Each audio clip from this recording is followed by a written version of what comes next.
Halo semua, nama saya Alfresko Purba dengan NPM 2214201019. Saya adalah mahasiswa baru Universitas Lampung, Fakultas Pertanian, jurusan Perikanan dan Prodi Sumber Daya Akuatik.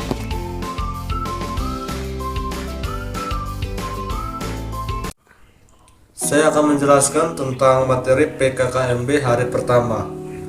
Pertama adalah Undang-Undang IT atau definisi dalam UU IT adalah satu kumpulan data elektronik, tetapi tidak sebatas pada tulisan, suara, gambar ataupun peta rancangan, foto elektronik dan data intersek atau surat elektronik.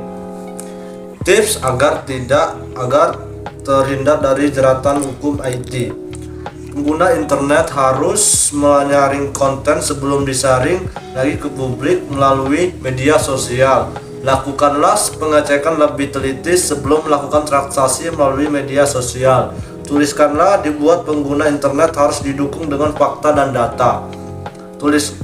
Dalam menulis jangka sekedar mengkritik, tetapi juga berikan solusi atas permasalahan dikritis. Contoh pelanggaran hukum di dunia maya. 1. Pelanggaran isi situs web. Yang pertama adalah pornografi, pelanggaran hak cipta, dan memberikan fasilitas download gratis, menampilkan gambar-gambar yang dilindungi tanpa izin pembuat gambar, merekayasa gambar atau foto hasil karya orang lain tanpa izin, atau kejahatan dalam perdagangan secara elektronik, atau penipuan online.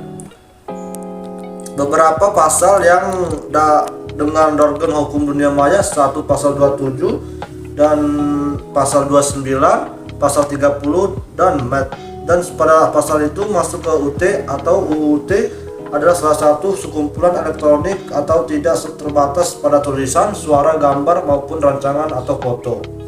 Rusum hari kedua adalah Pilar Isi Indonesia 2045. Pembangunan manusia serta penguasaan ilmu pengetahuan dan teknologi, pembangunan ekonomi berkelanjutan, pemerataan pembangunan, pemantapan ketahanan sosial, dan tata kelola pemerintahan.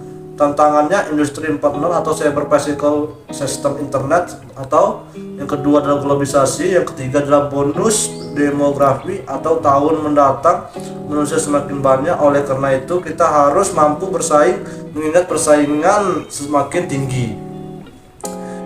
Indikator atau profesi pelajar Pancasila: bermalas atau kritis, kemampuan kognitif, kemandirian independen pencarian, dan kreativitas inovasi dan seni budaya, gotong royong, stop kontak utama tim, dan berakhir mulia, moralitas spiritual dan etika. Materi kedua disampaikan oleh Asep Sukahar dan yang melakukannya adalah lingkungan hidup berupa alam menjadi sumber pemenuhan kebutuhan hidup manusia, yaitu penyediaan air, udara, makanan, obat-obatan, etika dan lainnya. Permasalahan lingkungannya hidup Indonesia adalah dunia lingkungan alam, SDA, sumber daya air, sumber daya hutan, keanekaragaman hayati, dan eksploitasi. Dan lingkungan sosialnya perubahan masyarakat, agraris, kemodern, perubahan gotong royong, aneka ragam kelompok, dan kontrol sosial. Pengelolaan lingkungan hidup 3R, Rose, Rodose, dan Roysley. Program kampus sehat, Health Promoting University, gerakan hidup sehat pada tantangan penggunaan tinggi dan menjadi jika bakal kampus siaga COVID-19 tercatat 42 warga Unila meninggal. Materi ketiga adalah mahasiswa ideal, yang berarti mampu berpikir positif terhadap semua tentang yang dikerjakan, mampu menyeimbangkan antara akademik, organisasi, dan tugas tanggung jawab. Yang tipe mahasiswa adalah mahasiswa studi oriented atau suka belajar. Yang kedua mahasiswa organization oriented, mampu berkomunikasi. Yang ketiga adalah mahasiswa studi on organization oriented, mempunyai karakter campuran antara fokus belajar dan aktif berorganisasi. Mahasiswa yang suka bermain, tipe terburuk, punya pikiran hanya santai dan bermain, merupakan tugas utamanya yaitu belajar. Saya akan melanjutkan PKKMB hari yang ketiga. Materi yang pertama, pembelajaran di perguruan tinggi di era 4.0 dan plagiar. 1. Berkomunikasi tertulis, berpikir analitis, ilmu pengetahuan, bekerja mandiri, berkomunikasi lisan, berpikir logis, teknologi, dan bekerja. sendiri.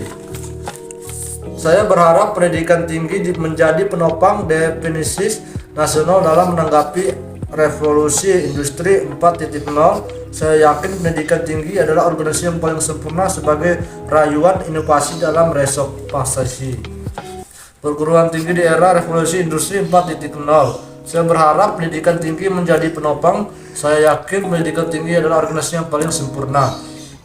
Bidang keilmuan baru dalam ekonomi digital, klaster teknologi informasi yang meliputi kecerdasan buatan, cyber security, big data dan analisis, klaster big teknologi, ilmu biomedis, teknik biomedis, pemetaan, struktur fungsi dan rekayasa genonim dan perawatan kesehatan LTRI. Klaster tentang iklim, energi sumber daya alam dan lingkungan.